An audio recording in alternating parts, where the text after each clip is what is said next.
Hello student, born chemistry बायनस में आपका स्वागत है। मेरा नाम है नीलेश जंगेल। आज हम स्पेक्ट्रोस्कोपी के बारे में बात करेंगे। ये आपका एमएससी थर्ड सेमेस्टर का टॉपिक है, ठीक है, फोटो इलेक्ट्रॉन स्पेक्ट्रोस्कोपी।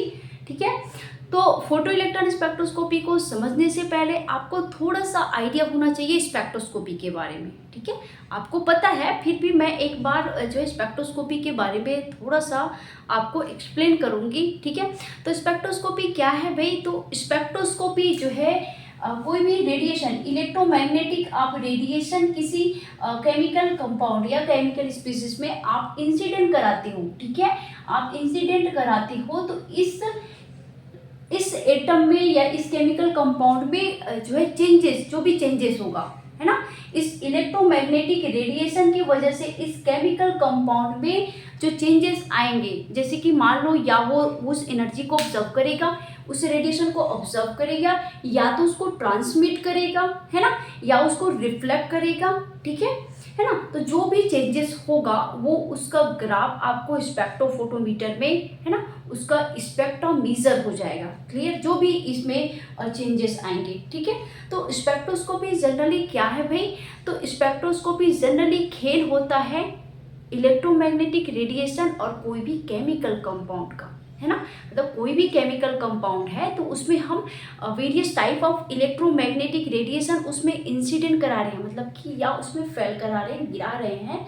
तो उस केमिकल कंपाउंड में क्या कुछ चेंजेस हो रही है ना, क्या उसमें कुछ, मतलब कि क्या उस एनर्जी को ऑब्जर्व कर रहा है, क्या उस एनर्जी को वो रिफ्लेक्ट कर रहा है, क्या उस एनर्जी को वो इमिट कर रहे हैं, है ना। तो जो भी चेंजेस होगा, है ना, जो भी उसमें चेंजेस होगा वो स्पेक्ट्रोफोटोमीटर में उसका स्पेक्ट्रम मेजर हो जाएगा। ठीक है, क्लियर, यहाँ तक आपको समझ में आया, है ना।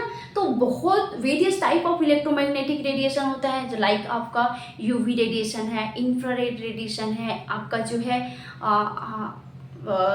एक्सरे रेडिएशन है, माइक्रोवेव है, रेडियो वेव है ना, वेरियस टाइप ऑफ रेडिएशन जिसकी एनर्जी जो है डिफरेंट डिफरेंट होती है ना। तो उस केमिकल कंपाउंड में हम लो एनर्जी देते हैं तो क्या होगा, हाई एनर्जी देते हैं तो क्या होगा, है ना। हर एक केमिकल कंपाउंड हर एक रेडिएशन में एक्टिव नहीं होता है, समझ में आया। जैसे आईआर की बात करें तो आईआर में कौन एक्टिव होता है? जो डाइपोल मूवमेंट शो करता है, जो जिसमें डाइपोल होता है वो जो है क्या होता है, आईआर एक्टिव होता है। तो बहुत सारे रेडिएशन में है ना, बहुत सारे रेडिएशन है, तो सभी रेडिएशंस में सभी केमिकल कंपाउंड मतलब कि एक्टिव नहीं होता है। सभी केमिकल कंपाउंड जो है हर एक रेडिएशन में एक्टिव हो ये ज़रूरी नहीं होता है।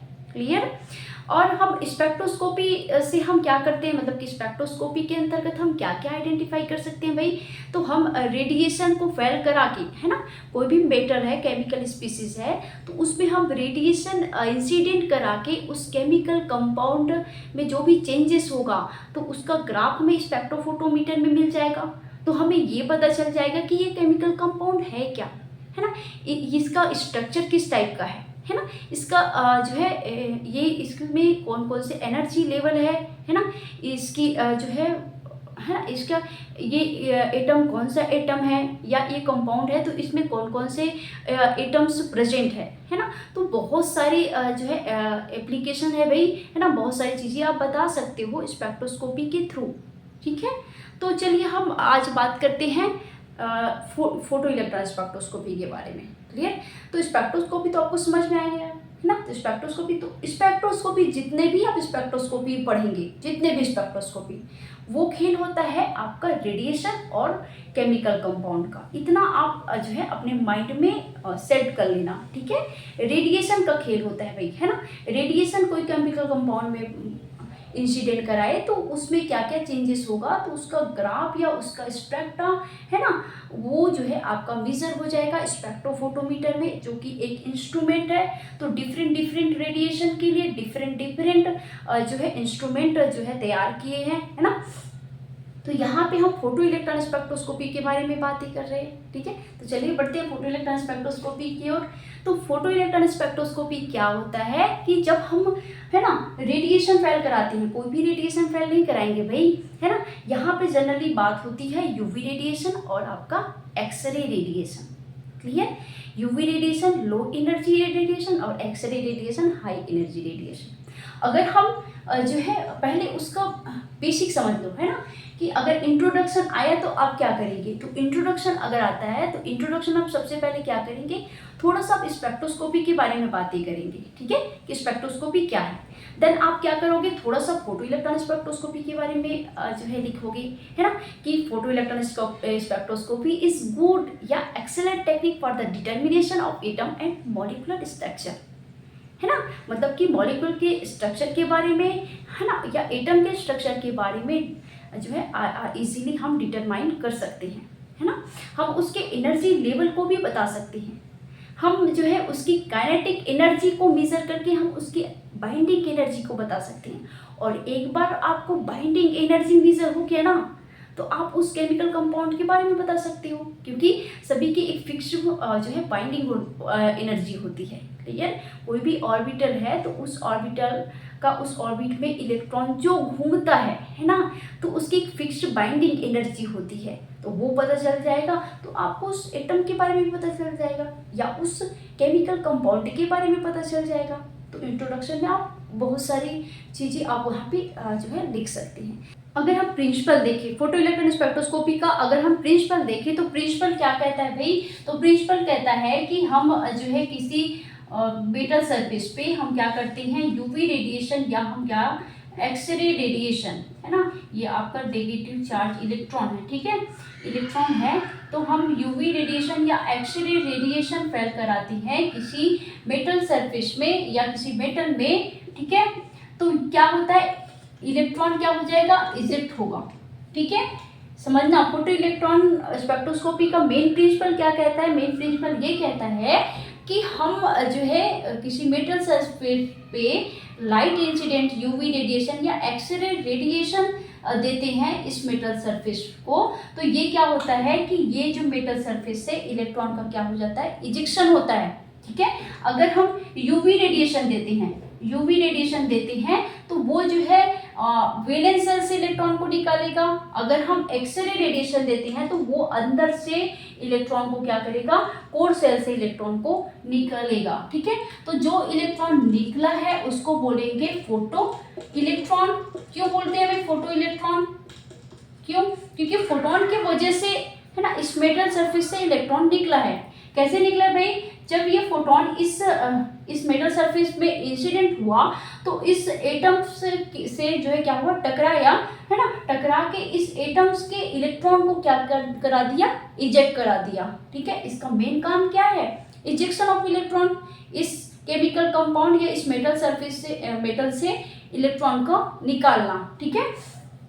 तो इसको क्या बोलेंगे, फोटो इलेक्ट्रॉन, और इस पूरी फिनोमेना को बोलते हैं फोटो इलेक्ट्रिक इफेक्ट। समझना, जस्ट आप समझना, अगर हम जो है यहाँ पे आप जो है यूवी रेडिएशन या एक्सरे रेडिएशन आप जो है दोगे, जैसे कि मान लो हम यहाँ पे यूवी रेडिएशन दे रहे हैं, ठीक है, हम इस मेटल सरफेस को यूवी रेडिएशन दे रहे हैं। जस्ट सपोज समझना, हम सोडियम के बारे में बात करते हैं, ठीक है, सोडियम के बारे में बात कर रहे हैं, 1 2 3 4 6 7 8, ठीक है।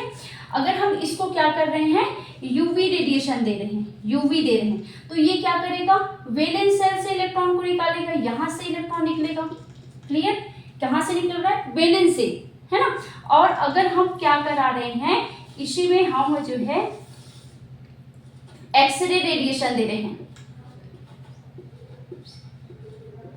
ठीक है, एक्सरे रेडिएशन दे रहे हैं, तो ये क्या करेगा, ये जो है डायरेक्ट अटैक करेगा, पेनिट्रेट करेगा कहाँ, कोर सेल्स पे, और कोर सेल्स से क्या करेगा, इलेक्ट्रॉन को निकालेगा, ठीक है, फोटो इलेक्ट्रॉन, या इसको बोलेंगे इजेक्टेड इलेक्ट्रॉन, ठीक है। तो इसका प्रिंसिपल क्या कह रहा है भाई, इसका प्रिंसिपल ये कह रहा है कि जब हम किसी मेटल सरफेस पे जो है लाइट इंसिडेंट कराते हैं, है ना, अगर हम लो एनर्जी यूवी रेडिएशन देते हैं, अगर हम लो एनर्जी यूवी रेडिएशन देते हैं तो वो वैलेंस सेल से इलेक्ट्रॉन को निकालेगा, ठीक है। अगर हम जो है हाई एनर्जी रेडिएशन दे रहे हैं, हम जैसे सपोज एक्सरे रेडिएशन दे रहे हैं, तो वो डायरेक्ट कहाँ पेनिट्रेट करेगा, कोर सेल से इलेक्ट्रॉन को निकालेगा। बस इतना समझना है आपको, ठीक है।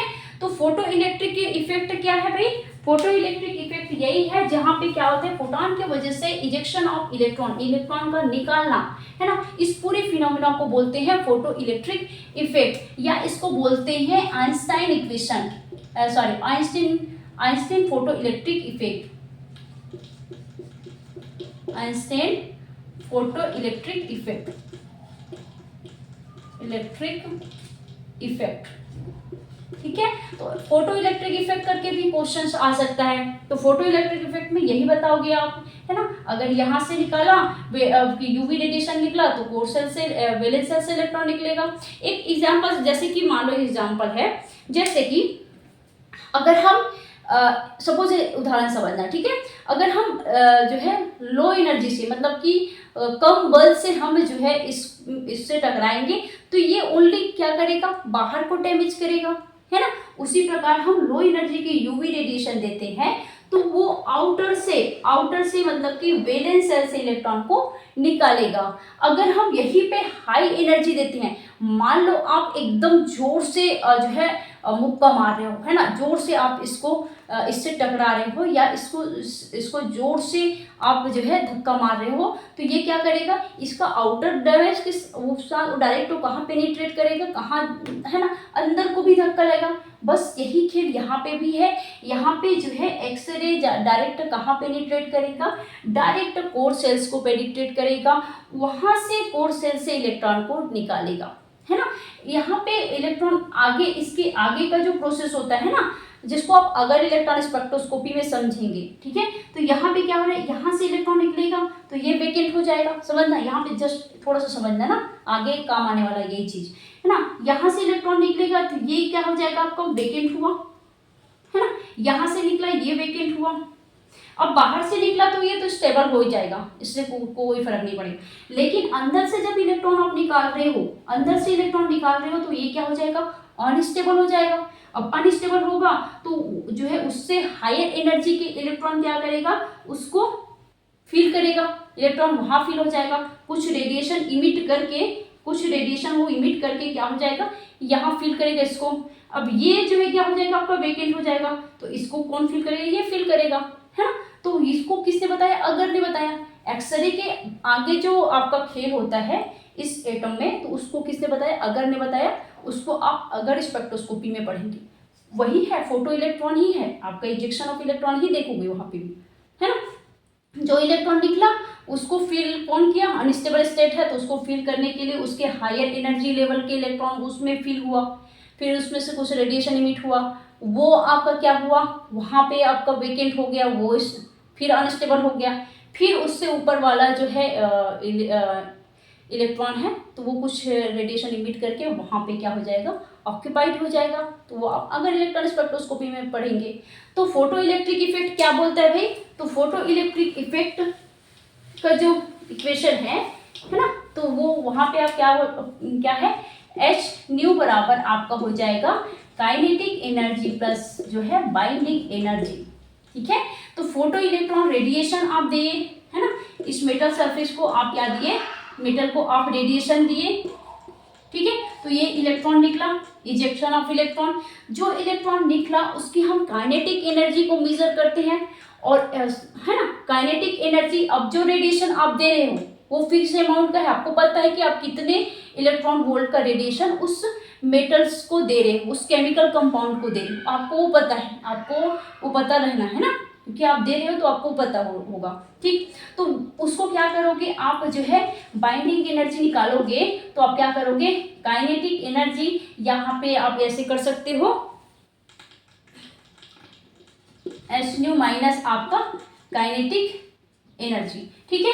तो आप बाइंडिंग एनर्जी निकाल सकते हो, मतलब कि आपको काइनेटिक एनर्जी पता चल गया, इस इलेक्ट्रॉन का काइनेटिक एनर्जी पता चल गया, तो आप उसका बाइंडिंग एनर्जी बता सकते हो, और है ना। तो बाइंडिंग एनर्जी पता चलेगा तो आप इतना इजीली बता सकते हो कि ये कौन से ऑर्बिट से, कौन से केमिकल कंपाउंड से इलेक्ट्रॉन निकला है, समझ में आया, है ना। ना। तो यही है उसका प्रिंसिपल, फोटो इलेक्ट्रॉन स्पेक्ट्रोस्कोपी का जो प्रिंसिपल होता है इसी पे बेस्ड है ना। फोटो इलेक्ट्रिक इफेक्ट को पूरा आपको एक्सप्लेन करना है, इंसिडेंट लाइट इंसिडेंट कराए, उस मेटल से इलेक्ट्रॉन जो निकला है ना, जो इलेक्ट्रॉन निकला उसको फोटो इलेक्ट्रॉन कहते हैं, है ना। और इस पूरे फिनोमेना को क्या बोलेंगे, फोटो इलेक्ट्रिक इफेक्ट बोलेंगे। अगर हम लो एनर्जी के रेडिएशन दे रहे हैं तो वो क्या करेगा, आउटर सेल से इलेक्ट्रॉन को निकालेगा। अगर हम हाई एनर्जी रेडिएशन दे रहे हैं जैसे कि एक्सरे रेडिएशन दे रहे हैं तो वो कोर सेल से इलेक्ट्रॉन को निकालेगा। इतना आपको समझ में आया, ठीक है। यहाँ पे देखो ये जो आपका जो है फोटोन हम इंसिडेंट कराए है ना, तो रेडिएशन हम इस कंपाउंड को दिए, तो ये अगर हम यूवी रेडिएशन देते हैं तो वो जो है यहाँ से इलेक्ट्रॉन को निकालेगा वैलेंस सेल से, है ना, क्योंकि आपको पता है अगर हम एक्सरे रेडिएशन हाई एनर्जी की रेडिएशन देते हैं तो वो जो है डायरेक्ट यहाँ से इलेक्ट्रॉन को क्या करेगा, इजेक्ट करेगा, ठीक है। ये आपका आयनाइजेशन लिमिट है ना, सॉरी ये आपका आयनाइजेशन लिमिट है ना, आयनाइजेशन लिमिट है। और यहाँ से यहाँ तक वैलेंस सेल से आयनाइजेशन तक के जो आपका है ना दूरी है वो आपका क्या है, बाइंडिंग एनर्जी है ना। उससे आगे आपका वहां से वैलेंस सेल से आगे जाता है तो वो आपका क्या है, काइनेटिक एनर्जी है ना। और उसी को हम मेजर करते हैं, यहाँ से जब निकला, यहाँ से इलेक्ट्रॉन निकलेगा, ठीक है, यहाँ से इलेक्ट्रॉन जितनी स्पीड से निकलेगा उसका ग्राफ स्पेक्ट्रोफोटोमीटर में है ना, उसका स्पेक्ट्रा जो है बन जाता है और हमें पता चल जाता है कि इसका काइनेटिक एनर्जी कितना है। अगर इलेक्ट्रॉन यहाँ से निकलेगा तो यहाँ से इस आयनाइजेशन प्रोसेस को पार करने में जितनी उसकी काइनेटिक एनर्जी, जितनी उसकी स्पीड है उसको हम मेजर करके हम बता सकते हैं कि ये जो है कहाँ से इलेक्ट्रॉन निकला है, ये वैलेंस सेल से इलेक्ट्रॉन निकला है कि कोर सेल से इलेक्ट्रॉन निकला है, और इसकी बाइंडिंग जो है बाइंडिंग एनर्जी कितनी है ना, और ये कौन से कंपाउंड का है, ठीक है। तो इसको इजीली हम बता सकते हैं। अब हम टाइप्स ऑफ जो है फोटो इलेक्ट्रॉन स्पेक्ट्रोस्कोपी, तो कितने टाइप्स के होते हैं भाई फोटो इलेक्ट्रॉन स्पेक्ट्रोस्कोपी, तो बहुत सारे टाइप्स के होते हैं। इलेक्ट्रॉन को बॉम्बार्डिंग करने पर आपका अगर इलेक्ट्रॉन स्पेक्ट्रोस्कोपी है ना, आपका जो है यूवी फोटो इलेक्ट्रॉन स्पेक्ट्रोस्कोपी है, एक्सरे फोटो इलेक्ट्रॉन स्पेक्ट्रोस्कोपी है ना, तो बहुत सारे स्पेक्ट्रोस्कोपी है। मेनली हम बातें करेंगे यहाँ पे आपका मास स्पेक्ट्रोस्कोपी भी फोटो इलेक्ट्रॉन स्पेक्ट्रोस्कोपी के अंतर्गत आता है, क्योंकि मास स्पेक्ट्रोस्कोपी में हम क्या करते हैं, है ना, रेडिएशन इलेक्ट्रॉन का बॉम्बार्डिंग करके हम उस मेटल को क्या करते हैं, आयोनाइज्ड करते हैं, तो वो भी आपका फोटो इलेक्ट्रॉन स्पेक्ट्रोस्कोपी के अंतर्गत ही आता है, ठीक है। तो हम इस फोटो इलेक्ट्रॉन स्पेक्ट्रोस्कोपी में जनरली हम जो है एक्सरे स्पेक्ट्रोस्कोपी या यूवी जो है स्पेक्ट्रोस्कोपी के बारे में बात करेंगे, है ना। अब हम फोटो आयनाइजेशन प्रोसेस के बारे में बात करेंगे। तो फोटो आयनाइजेशन क्या है भाई, तो फोटो आयनाइजेशन प्रोसेस क्या है उसी को ही बताना है आपको। ये आपका क्या है, ये मेटल है, अब इस मेटल से अब रेडिएशन पास करा रहे हैं, यूवी है ना, यूवी रेडिएशन पास करा रहे हैं, तो क्या हो जाएगा, ये मेटल क्या हो जाएगा, इलेक्ट्रॉन निकलेगा, ठीक है, इलेक्ट्रॉन निकला। अब इलेक्ट्रॉन निकलेगा तो ये क्या हो जाएगा भाई, आयनाइज्ड हो जाएगा। समझ में आया, मान लो इसको ऐसे लिख लो, ये कोई मेटल है, अब ये क्या हो जाएगा, आयनाइज्ड होगा। भाई इलेक्ट्रॉन आप रेडिएशन दे रहे हो, रेडिएशन दोगे तो ये इस मेटल सरफेस से क्या हो रहा है, इलेक्ट्रॉन निकल रहा है।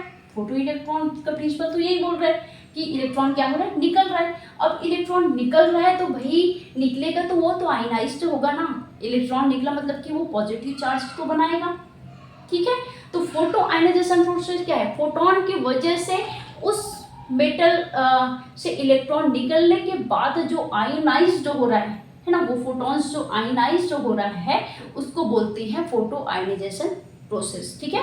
तो अगर हम यूवी रेडिएशन लेते हैं तो वैलेंस सेल से निकालेगा, अगर हम हाई रेडिएशन लेंगे जैसे कि आपका एक्स रे लेते हैं तो वो जो है क्या करेगा, कोर सेल से इलेक्ट्रॉन को निकालेगा। इतना आपको समझ में आया।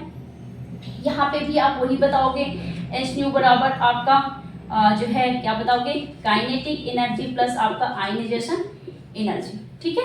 अब आयनाइजेशन एनर्जी आप कैसे बताओगे भाई, आप काइनेटिक एनर्जी, अब जो इलेक्ट्रॉन निकला है उसका काइनेटिक एनर्जी आप मेजर करोगे। स्पेक्ट्रो देखो, इंस्ट्रूमेंट में क्या होता है, हम जो है उसको रखते हैं, ठीक है, सैंपल को रखेंगे, अब सैंपल में हम रेडिएशन पास कराएंगे, समझना, जस्ट आप समझना, सैंपल पास रेडिएशन पास कराएंगे तो वो जो है क्या करेगा, इलेक्ट्रॉन को निकालेगा।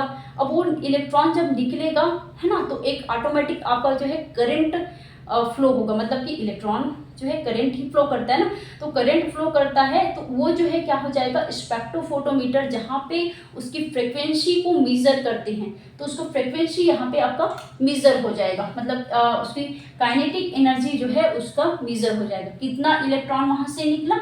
यहाँ से धर करके आप जो है बहुत सारे क्या कर रहे हो, इलेक्ट्रोमैग्नेटिक रेडिएशन, आप क्या यूवी रेडिएशन आप इसमें फेल करा रहे हो, तो ये कंटिन्यूसली क्या करेगा, इलेक्ट्रॉन इजेक्ट करेगा। एक ही इलेक्ट्रॉन निकला ऐसा नहीं है ना, कंटिन्यूसली वो इलेक्ट्रॉन को क्या करेगा, निकालेगा।